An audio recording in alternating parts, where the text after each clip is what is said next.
So guys, in this video, you're going to be learning and knowing the kind of woman you want to spend your life with. So this video is going to teach you what to look out for before you decide if you should marry that woman or not. So stay tuned, I'll be right back.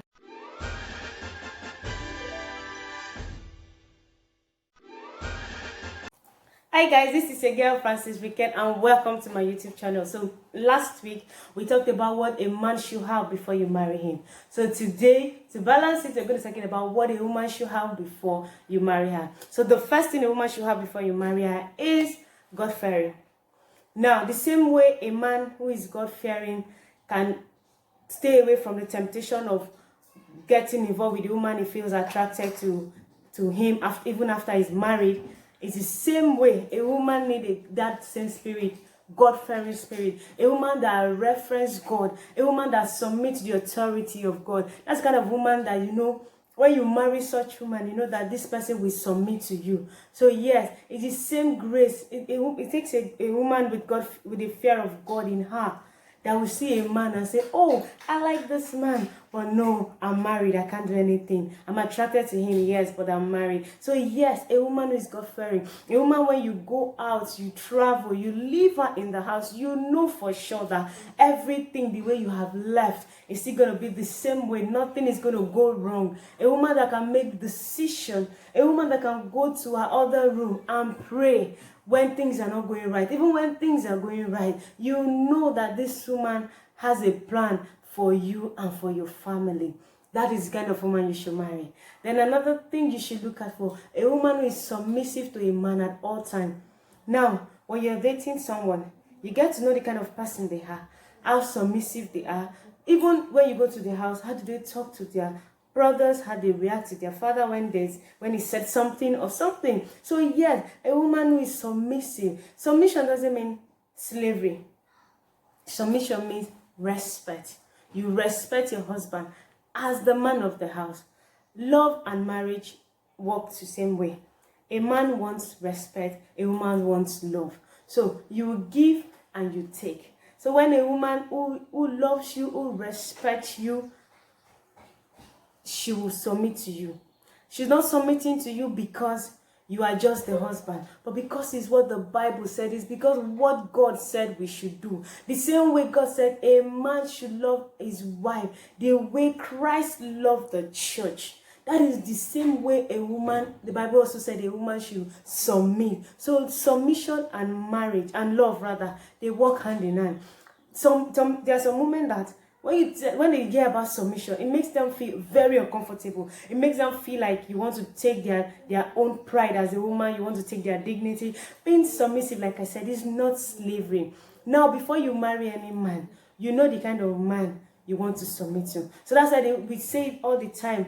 Be careful who you marry. Be careful who you agree to spend forever with. Because the person you're getting married to is the person you're going to submit to. So if you know you can't submit to this person, please don't marry him. If the person is not what you want financially, physically, morally, socially, please don't marry the person. So at the end, you don't have issues submitting to that person. And then you as a man, if you know a woman is not submissive to you because you probably don't have one or two things she required, or one of two things she wants in a man, please, you shouldn't marry such a woman. A marriage where there's no submission from the woman is not a good thing. And then a marriage where there is no love from the man is not a good thing. So be careful what you marry.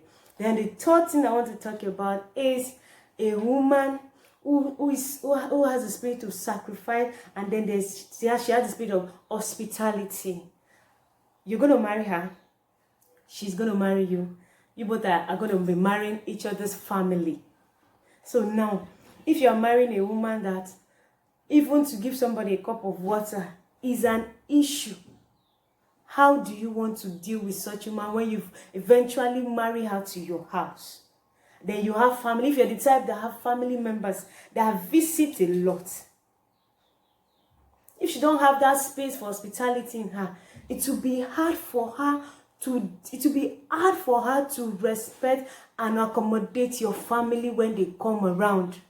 And then a woman who cannot sacrifice anything, is it money, is it time, is it comfort, That's not the kind of woman you want to marry. A woman when you call on the phone and say, you're having these issues, then for now, a woman that she has to manage with you, and then she's already grumbling and she's already complaining. That is not the kind of woman you want to marry.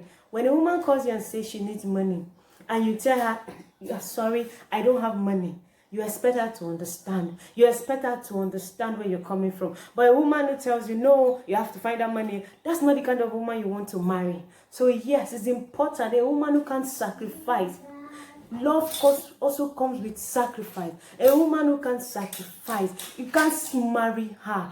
Guys, please be careful. Know what you're dealing with. It only takes a woman that can sacrifice to even accommodate your family when they come.